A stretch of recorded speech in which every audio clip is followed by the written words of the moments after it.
Hello, children. Good morning and welcome back after a long time. You had your minor subject examinations in between. Hope these examinations have gone well and you will be scoring good marks. Uh, these examination was for the these examinations were for the annual examination, isn't it? These tests were for the annual examination. Hope you have done well in moral science, GK, French, and whatnot. Uh, Actually, as I said in English literature also, uh, here also I am telling you that we'll be revising because our syllabus is over.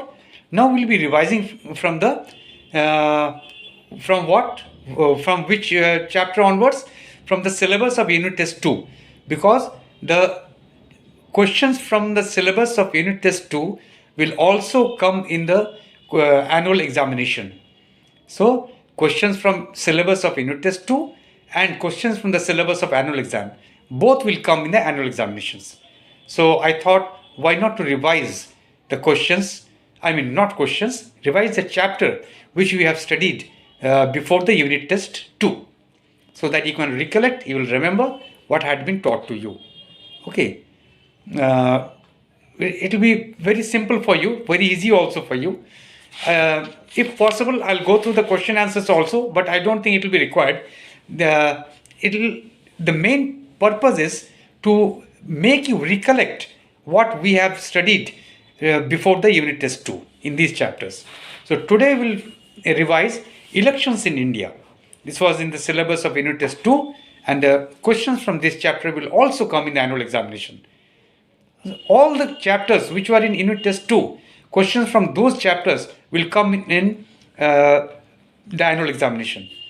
And also, naturally, the syllabus for the annual examinations also has to be revised by you, so that you fare well in the annual examination. Let us see elections in India. Elections in India. Okay, just see.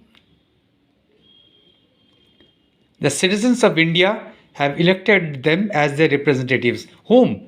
The Prime Minister of India, Chief Minister of your state. They have been elected by the people of India, citizens of India. Let us see how elections are held in our country. In our democracy, people vote in elections. In doing so, they participate in the governance of the country. In an election, people can choose who will make laws for them, which political party will form the government. Elections, therefore, play an important role in a democracy. Now, elections in India. In India, the responsibility of conducting free and fair elections lies with the Election Commission of India. It is an independent body. It is headed by the Chief Election Commissioner. Now, there are various types of elections which are held in our country. So, the main two types of elections that we'll discuss here. Of course, there are the municipal elections, panchayat elections, but we'll not discuss here. We'll discuss the main two types of election. Let's see what are they. Types of elections.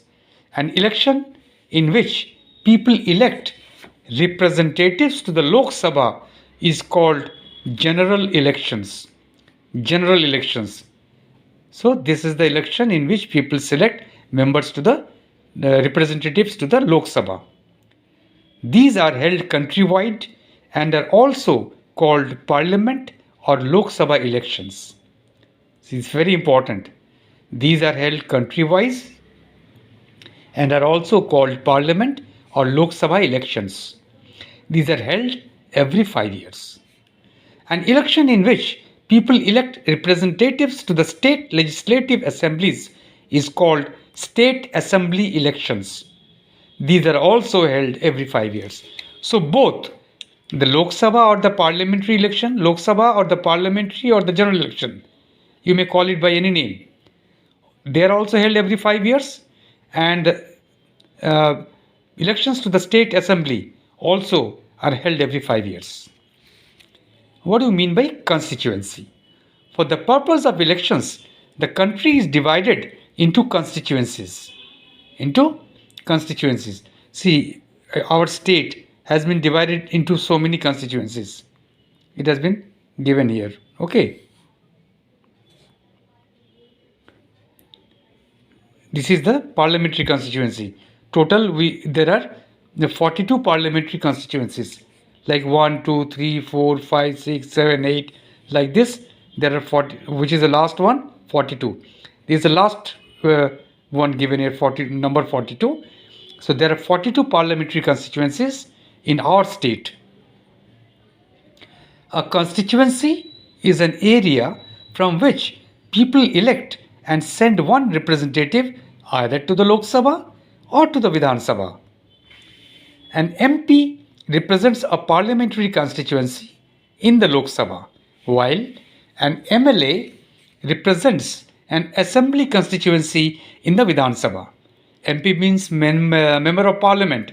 MLA means member of legislative assembly. Member of legislative assembly. What are political parties? A political party is a group of people having common aims and ideas about how a government should work. Every political party performs certain functions. These are as follows. To contest elections and try to win the maximum seats. Make people aware of the party's aims and ideas. To work for the progress of the country. Every political party is given an election symbol. Election symbols of some political parties are given on page 64. Let us see. See, these are election symbols of some political parties. This is the election symbol of Indian National Congress. This is the election symbol of Bharatiya Janata Party. This is the election symbol of Bahujan Samaj Party. Okay. Like this, all the political parties which are recognized by the Election Commission of India are given election symbols. The political parties select candidates. Candidates means they select who will represent that constituency and contest in the election. They are the candidates. People contesting the election are known as candidates. To contest elections from various constituencies, the candidates hold public meetings, organize rallies, or go door to door to convince people to vote for them. Political parties also use posters, give advertisements on radio, television, newspapers, and social media to reach out to as many voters as possible. This is called an election campaign.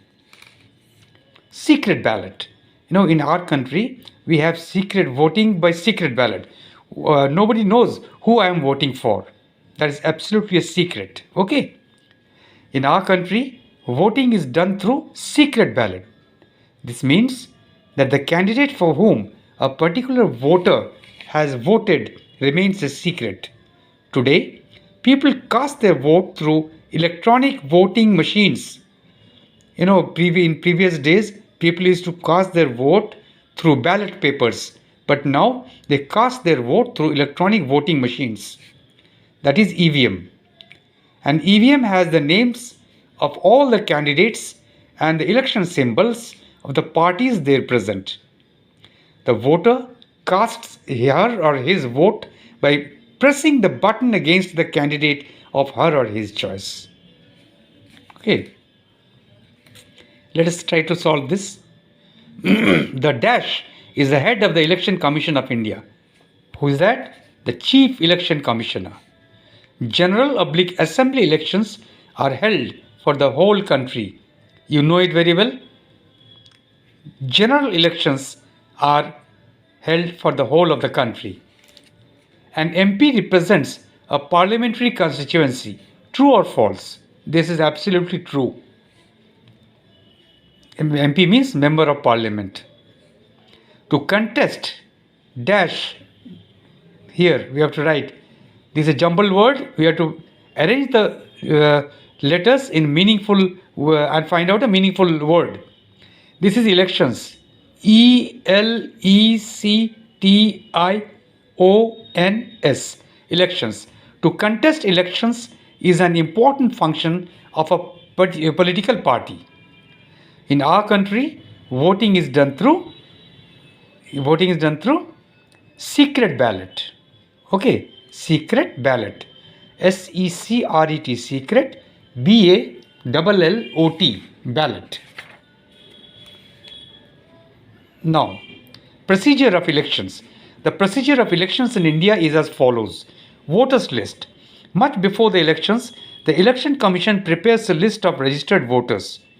This list is called the electoral roll or the voters list. All registered voters are given voter ID cards by the Commission.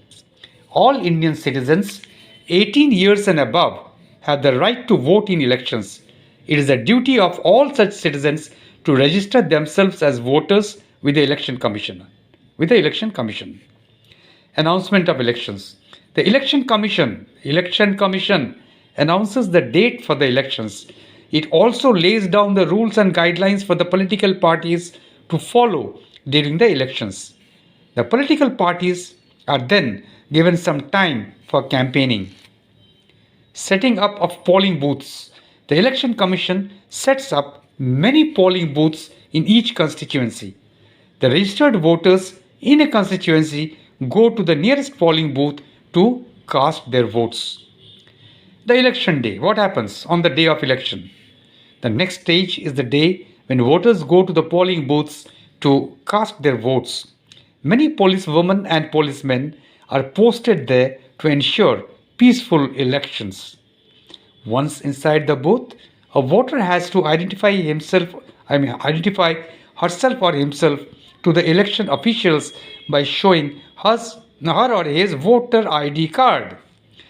The official then marks the voter's finger with indelible, that is irremovable, which cannot be removed, indelible ink, and allows her or him to cast the vote. The voter casts the vote through an EVM which is kept behind a screen. This way, the candidate whom a particular voter has voted for remains a secret. Counting of votes. At the end of the stipulated voting time, the EVMs are sealed and sent to a secure place for safekeeping. The counting takes place on a day fixed by the Election Commission. Announcement of results. Once all the votes have been counted, the Election Commission declares the results. The candidate who wins the maximum number of votes from a constituency is declared as the elected representative of that constituency. She or he becomes a member of the Lok Sabha in case of general elections or the Vidhan Sabha in case of assembly elections. Elections are very important in a democratic setup. They give citizens an opportunity to participate in the governance of their country. Ask your parents to vote for leaders who will work for the welfare of the country. This is all in the chapter that is elections in India. So I think now you have recollected many things which you might have forgotten due to passage of time. By the passage of time, you are likely to forget many things. After all, you are all are children, very small children. As far as I am concerned, I think you are very small children. So you are likely to forget many things. Now I think you have recollected whatever we had studied before the unit test 2 examination. Okay. So that is all for today. Let us see, from Friday we may meet face to face. Okay, children? Bye then.